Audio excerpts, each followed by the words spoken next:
બીજા મુદ્દાની વાત કરીએ તો આજના સમયે દેખાદેખી વટ પાડવા અને પોતાને બીજાથી સવાયા બતાવવાની ઘેલછામાં લોકો પાણીની જેમ રૂપિયા વાપરતા ખચકાતા નથી। એમાં પણ પ્રસંગોમાં તો ખર્ચનો આંકડો લાખોમાં પહોંચી જાય છે, જેથી અનેક સમાજોના આગેવાનો ઘણા ચિંતિત બન્યા છે। જેથી કરીને હવે કડક અને સ્પષ્ટ નિયમો ઘડવાનું શરૂ કરાયું। આ જ રીતે ભરવાડ સમાજે પણ સમાજનું નવું બંધારણ કર્યું છે।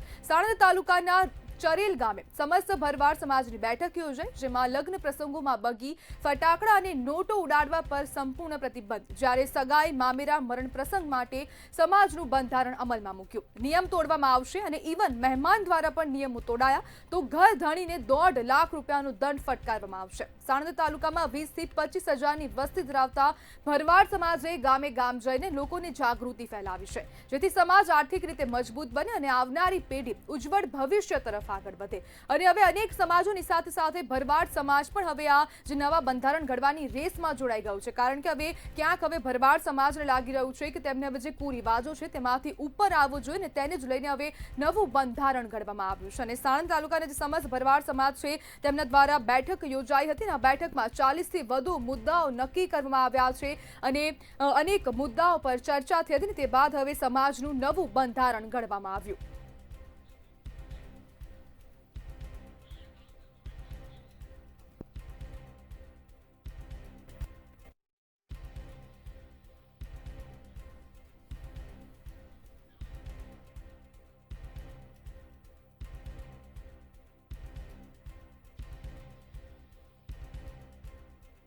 તોડે તો ઘર ધણીને 1.5 લાખ રૂપિયાનો દંડ ફટકારવામાં આવશે। અને હવે ભરવાડ સમાજની સાથે સાથે અનેક સમાજ, પાટીદાર સમાજ હોય કે પછી ઠાકોર સમાજ હોય કે પછી અનેક બીજા સમાજ હોય, તે દરેક સમાજ દ્વારા નવું બંધારણ ઘડવામાં આવી રહ્યું છે અને કહેવામાં આવે છે કે હવે કુરિવાજોમાંથી બહાર આવવું પડશે, જાગૃતિ ફેલાવવી પડશે અને શિક્ષણને લઈને પણ જાગૃતિ ફેલાવવી પડશે।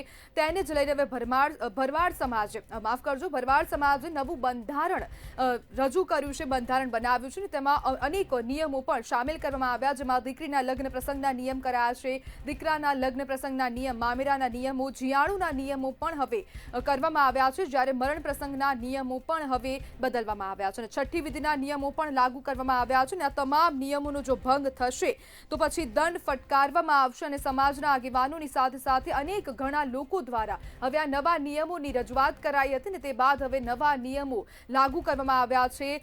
મહત્વનું છે કે ગુરુ પૂર્ણિમાના દિવસે મૌખિક રીતે આ જે નિયમો છે તેનું કહેવામાં આવ્યું હતું ને તે બાદ લગ્ન પ્રસંગમાં કોઈ પણ પ્રકારની આવી દેખાદેખી થઈ નથી અને ખોટો ખર્ચ કરાયો નથી, તેવું પણ હવે સમાજના આગેવાનો દ્વારા કહેવાઈ રહ્યું છે।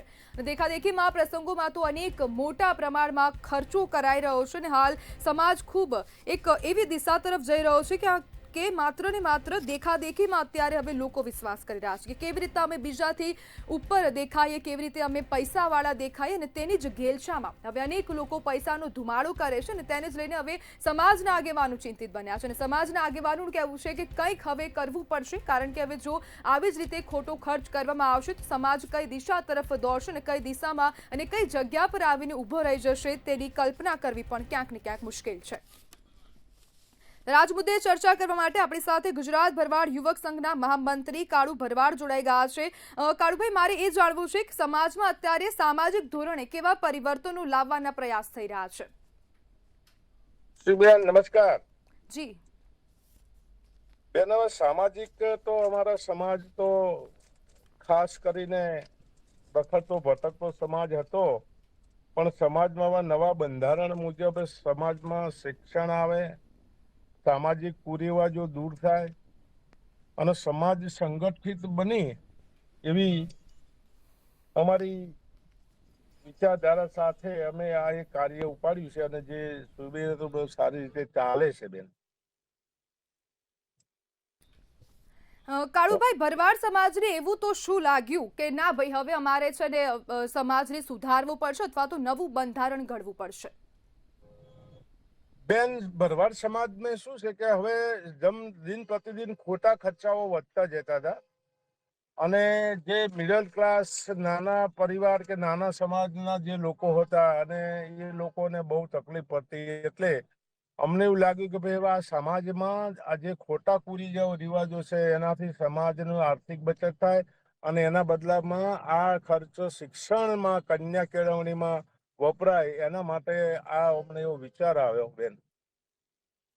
જી બિલકુલ કાળુભાઈ, જોડાવા બદલ આપનો આભાર.